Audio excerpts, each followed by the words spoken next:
नमस्ते।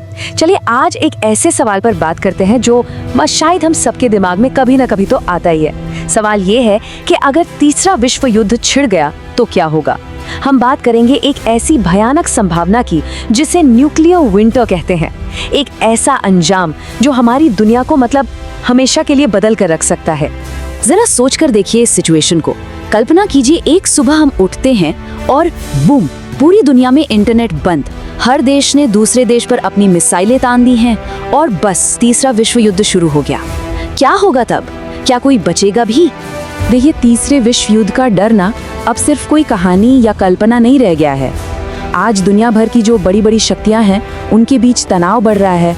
नई नई मिलिट्री टेक्नोलॉजी आ गई है और पॉलिटिकल माहौल भी ऐसा है कि एक छोटी सी चिंगारी भी एक बहुत बड़ी विनाश करने वाली आग लगा सकती है।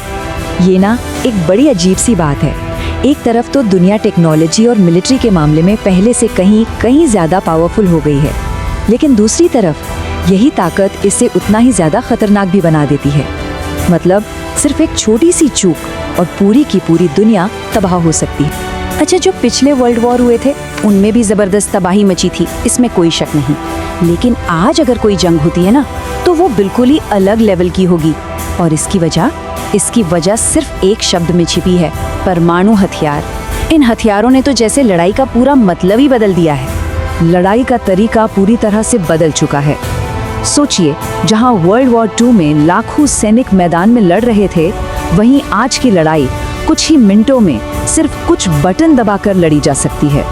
बस एक फैसला और देखते ही देखते पूरा का पूरा शहर राख का ढेर बन सकता है।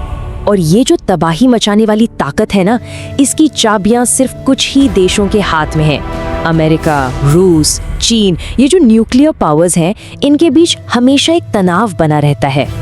ऐसा लगता है जैसे पूरी दुनिया की किस्मत एक बहुत ही नाजुक से धागे से लटकी हुई है और वो धागा इन्हीं देशों के फैसलों पर टिका है। तो सवाल ये है कि ये तबाही शुरू कैसे होगी। असल में ये एक चेन रिएक्शन की तरह होगा, एक ऐसा डोमिनो इफेक्ट जो एक बार शुरू हो गया तो फिर उसे रोकना लगभग नामुमकिन हो जाएगा। चलिए समझते हैं कि ये तबाही का रास्ता कैसा होगा।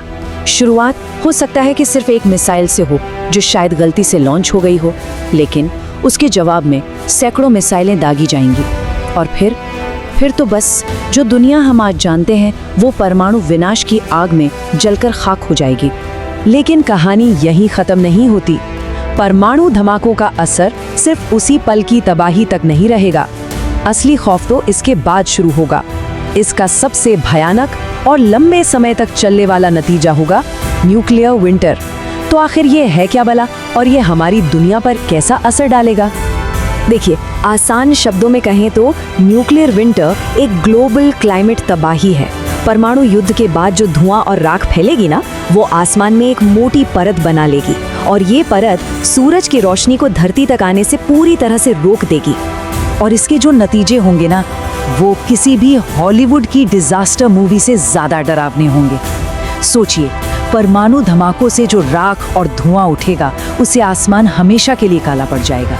सूरज की रोशनी नहीं तो धरती जमने लगेगी। सारी फसलें खत्म।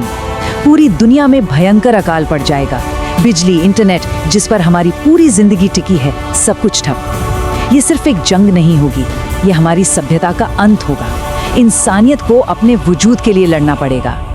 अच्छा, अगर नतीजा इतना ज्यादा विनाशकारी है तो एक सवाल तो दिमाग में आता ही है कि हम अब तक इससे बचे कैसे हुए हैं।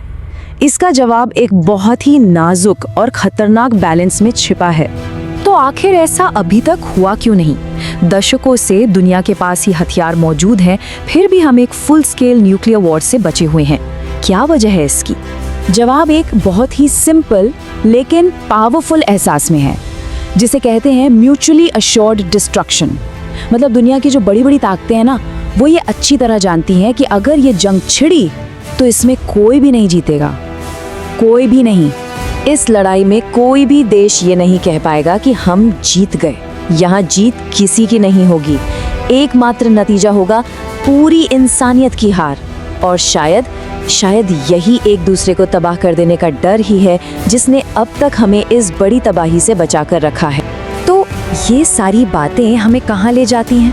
हम अपने भविष्य के बारे में क्या सोचें जब विनाश की तलवार हर वक्त हमारे सिर पर लटक रही हो?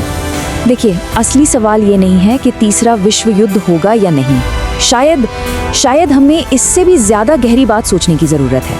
असली सवाल तो ये है कि क्या हम इंसान अपनी तबाही मचाने की इस आदत पर काबू पा सकते हैं? क्या हम अपने इतिहास से, अपनी गलतियों से कुछ सीख सकते हैं? क्या हम एक ऐसा भविष्य बना सकते हैं जहां तबाही नहीं बल्कि सहयोग हो? और इस सवाल का जवाब किसी एक लीडर या किसी एक देश के पास नहीं है। ये हम सब पर, पूरी इंसानियत पर निर्भर करता है।